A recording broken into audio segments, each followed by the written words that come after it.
Terima kasih Nur Yusof kerana menyiapkan bingkisan itu untuk dipaparkan dalam Start Pagi Malaysia. Nur Yusof, wartawan kita di Kelantan dan juga Terengganu. Dan seterusnya kita akan bawakan satu perkongsian yang mungkin sudah biasa kita dengar. Namun masih lagi menjadi tanda tanya mengapa statistik berkaitan dengan penyakit jantung tidak berkurangan. Adakah kita enggan untuk mengubah gaya hidup kita? Ataupun adakah ada faktor-faktor lain yang mungkin harus kita terus selami. Kita bersama dengan tetamu kita di studio dan Rina telah pun kembali bersama saya. Betul, sebabnya tadi kita dah cakap, kita dah tengok cerita pasal makan tadi. Ada perspektif makan yang berbeza dalam kehidupan kita. Mungkin yang bagusnya seperti yang kita kongsikan di Terengganu. Dan ini pula banyak perkara yang tidak baik tentang kita, tentang kesihatan kita, datangnya daripada apa yang kita makan. Jadi mungkin juga ia ada kaitan dengan apa yang berlaku. Bila Terence sebutkan serangan jantung merupakan antara, bukan antara tapi penyakit ataupun pembunuh nombor 1 di Malaysia. Dan ia berlaku setiap tahun. Laporan tentang itu, serangan jantung pembunuh nombor 1 Malaysia, ada diterbitkan di media setiap tahun sebenarnya. Sejak saya kira mungkin 5-6 tahun yang lalu. Dan untuk itu kita nak bercakap tentang perkara ini secara lebih serius lagi bersama dengan tetamu kita. Yang agak serius juga sebenarnya. Terima kasih kerana bersama kami Datuk Dr. Muhammad Azhari Yaakob, Ketua Pegawai Eksekutif Institut Jantung Negara. Apa khabar Datuk? Terima kasih dan selamat pagi. Ya, selamat pagi. Baik. Datuk, statistiknya masih lagi lebih kurang sama. Tetapi usia pada mana kita boleh baca statistik ini adalah semakin muda. Ada yang masuk ke hospital pada umur 35 kerana melaporkan ada kesakitan pada bahagian dada, dan ini mungkin disebabkan oleh penyakit jantung, amal angin dan sebagainya.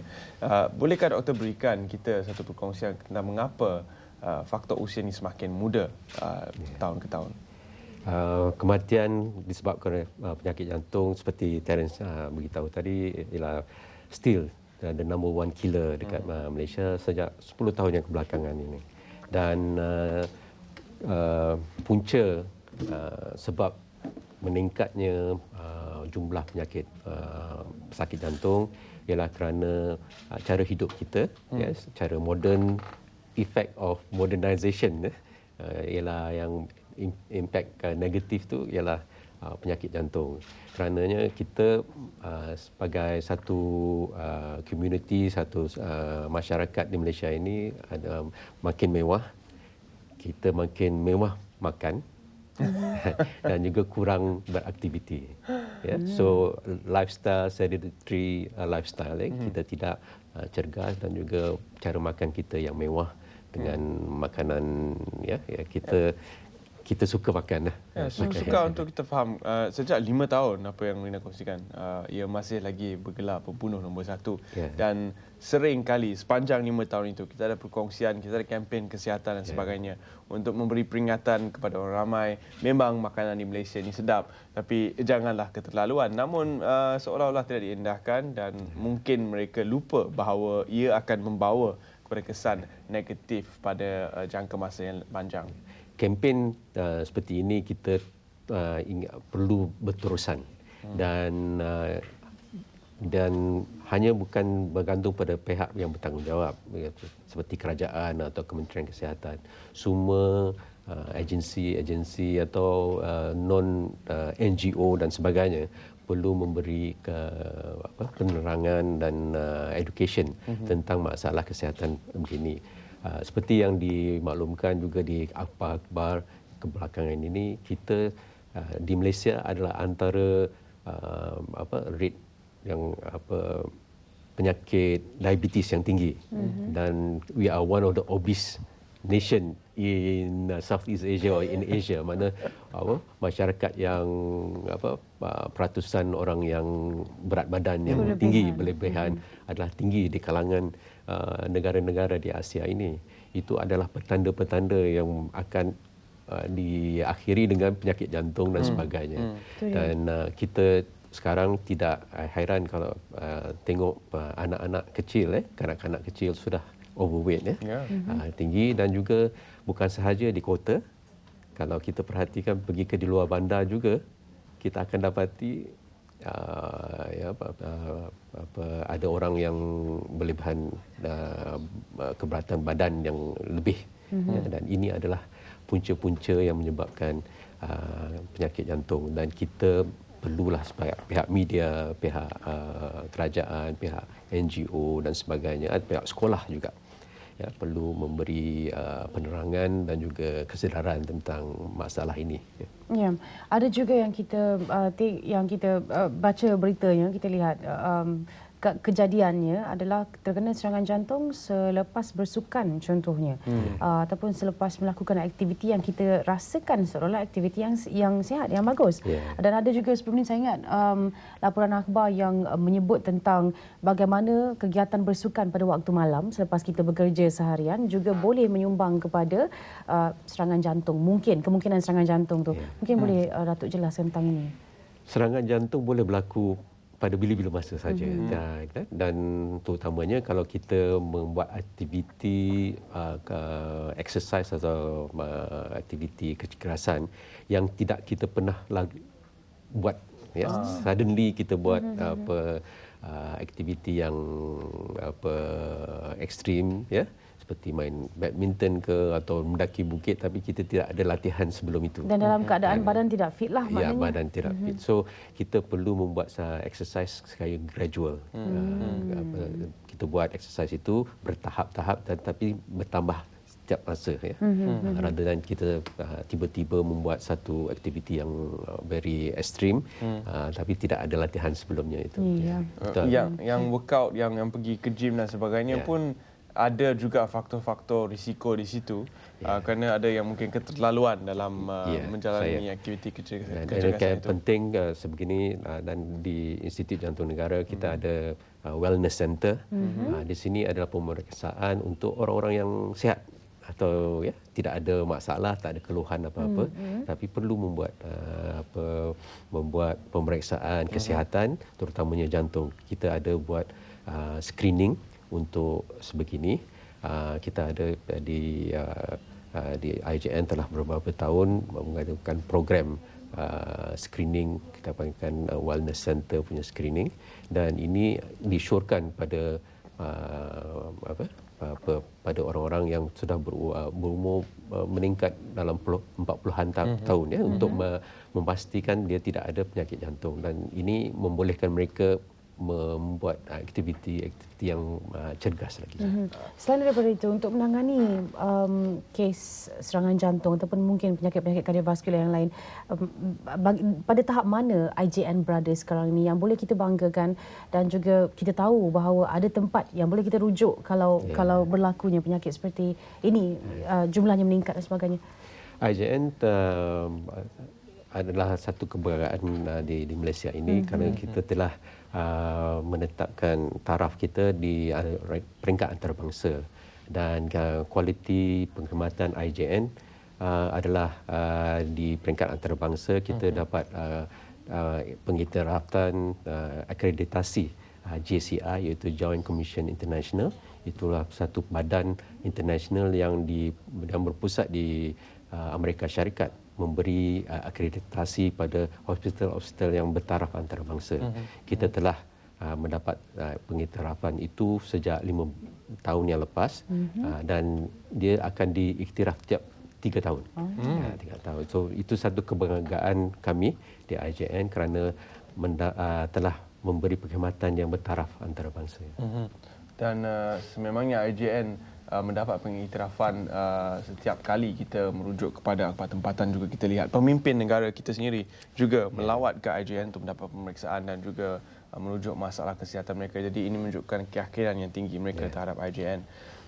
Dan kalau kita lihat kepada faktor genetiknya pula, Doktor, bagaimana? Adakah ia mempengaruhi sedikit sebanyak sama ada seseorang individu itu akan menghadapi masalah penyakit jantung dalam kehidupannya? Itu sudah menjadi fakta medikal. Jika dalam keluarga itu ada penyakit, ada orang yang ahli keluarga ada penyakit jantung, kemungkinan besar juga yang ahli keluarga yang lain ada penyakit jantung atau risiko penyakit jantung. Itu adalah satu hereditary atau sebagai satu genetik, dan pada mereka-mereka ini perlu memberi penjagaan kesihatan yang lebih teliti lagi, ya, supaya tidak mendapat ke tahap penyakit. Seperti pengawalan pemakanan, pengawalan tahap level kolesterolnya dan sebagainya, dan membuat aktiviti yang lagi cergas. Ya, dan bercakap tentang pencegahan, adakah IJN juga terlibat selain daripada apa yang Datuk sebutkan tadi seperti ada wellness center dan sebagainya? Mungkin ada program-program khusus supaya mereka yang masih lagi usia muda, yang kita lihat mungkin tidak terlalu tinggi risiko untuk terkena serangan jantung ni, boleh bermula lebih awal dan tahu cara yang betul untuk mereka bersenam, untuk mereka makan apa yang patut dan sebagainya. Ini adalah usaha IJN yang berterusan. Pada mulanya kita merawat orang penyakit jantung saja. Sekarang ini kita juga akan dan telah membuat usaha-usaha untuk memberi kesedaran pada pihak umum, pihak masyarakat di Malaysia tentang cara hidup yang sihat. Dan usaha-usaha itu telah kita lakukan sejak tahun lepas lagi, dan kita akan meningkatkan lagi usaha-usaha ini dari segi memberitahu tentang cara hidup yang sihat, membuat aktiviti yang sihat, dan usaha-usaha ini kita lakukan secara dari media seperti sekarang ini. Dan juga kami ada tiap bulan kita ada buat CSR, ya, corporate responsibility, usaha-usaha pergi ke luar bandar, ya, untuk memberi screening, health screening. Ya.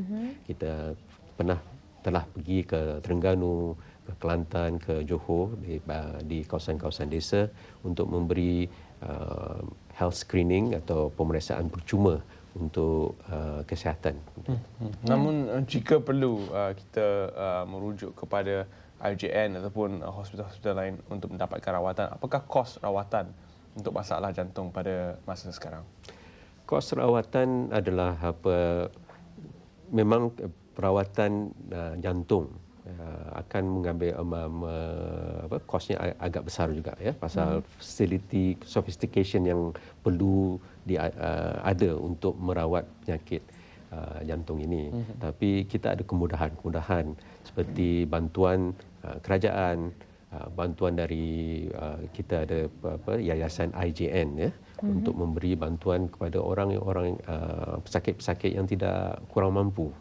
So kita ada facilities begitu, dan juga pada mereka yang mampu, yang ada insurans, kita ada cater for them juga, ya. Kita ada private ward untuk mereka, untuk pesakit-pesakit yang ada insurans juga. So seperti yang dikatakan tadi, IJN adalah memberi ruang rawatan penyakit dari yang muda sampai yang paling tua, yang kurang mampu ke kita punya, ya,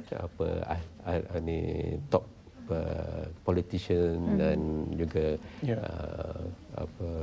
orang-orang yang terbesar, ya. Dari segi teknologi yang digunakan, teknologi perubatan yang digunakan pula, apa yang boleh kita banggakan dan kita yakini di IJN sekarang ini?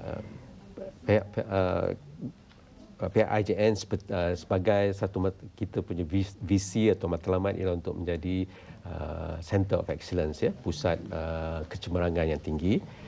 Kita sentiasa memperbaharui peralatan kita yang paling sophisticated, yang paling terkini sekali, dan itu tidak perlu sanksi tentang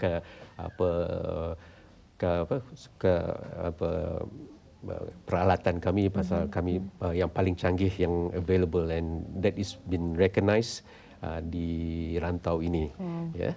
Dan ini adalah usaha kami untuk memberi perkhidmatan yang terkini, yang memuaskan untuk seluruh strata masyarakat. Ya. Baik. Terima kasih Yang Berbahagia Datuk kerana sudi bersama kami dalam Selamat Pagi Malaysia, dan kita akan terus berkongsi mengenai masalah kesihatan, terutama sekali jantung, setiap hari Selasa. Setiap hari Selasa, minggu pertama dan minggu 3 setiap bulan, bersama dengan Institut Jantung Negara, dan banyak yang perlu kita ketahui sebenarnya tentang satu institusi yang menjadi kebanggaan kita dan mungkin juga membuatkan kita berasa lebih tenang sedikit, walaupun seharusnya kalau kita amalkan kehidupan yang sihat, barulah kita tenang sepenuhnya. Okey, baik. Kita nak Kita nak, ya betul tu, pastikan bersih dan tebal-tebal sikit. Kita ada persembahan dari Ari, satu sama kita nak saksikan dan mewakili tenaga produksi serta penerbit. Saya Wan Syarina. Saya Tandas, kongsi facai. Jumpa lagi.